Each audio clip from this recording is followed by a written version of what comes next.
If you are prone to dislocations, you may know it could happen at just about any unfortunate time.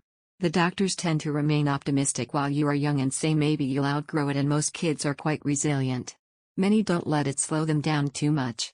Some doctors are hesitant to do surgery on kids, and next thing they know those kids are figuring out how to live and work without their parents' insurance and financial support, and they still have these physical issues. One member of our Facebook group recalls not understanding her condition or options, and absolutely refusing to accept any limitations when she was younger. Living with uncontrolled patella instability that causes dislocations may look like a life of rules and limitations. Some people are very careful walking, avoid ice and snow, and choose hobbies that keep them inside and sitting down. Wanting a summer job and not having any experience, she did what many do and took a job working in fast food. Being on our feet all day may not be the most realistic option for many of us. Too much walking can tire out our muscles and make us more likely to have an incident, and it's best to avoid all trauma to our joints as much as possible. It was probably not a great idea, she recalls. The restaurant floor was greasy in the kitchen area, and the ice in the front made it more likely to slip and dislocate.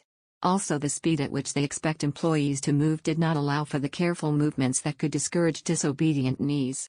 At any time, a knee dislocation could have been disastrous. A fall near the fryer, or by the grill, could mean a permanent injury. It was a day like any other day, and she was working the front counter. She was fulfilling an order for a hungry customer. She picked up a freshly made hamburger and turned back to the counter to put it on a tray. She's not sure if it was the pivot movement like we sometimes see in basketball that got her, or if she slipped. She was definitely tired and not focused on her knees. Something gave opportunity for her kneecap to slide off the track. It surprised her. Her kneecap popped out and back in. She yelled out involuntarily, and clutched her knee. When she calmed down, she realized everyone was looking at her, and in her hand was only an empty wrapper. It seems when the kneecap made a break for it, the burger in her hand seized its only opportunity for freedom and also made a break for it. It somehow came out of the wrapper when her body jerked unexpectedly, and took flight across the restaurant. You may not be surprised that management at this fine establishment was not especially understanding or caring. They responded in a way that seemed not only oblivious, but angry. Like many people, they probably had not heard of this condition and didn't know what was going on. There is a good chance they were also just a jerk.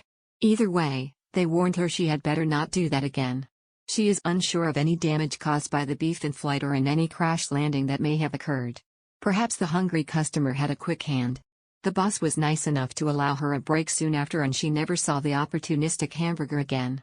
She'd like to think maybe, just maybe, it was never apprehended and went off to enjoy its best life far away from that place. Do you have any dislocation stories you can laugh at now? Remember to subscribe for more disobedient knee adventures, and I'll see you next time.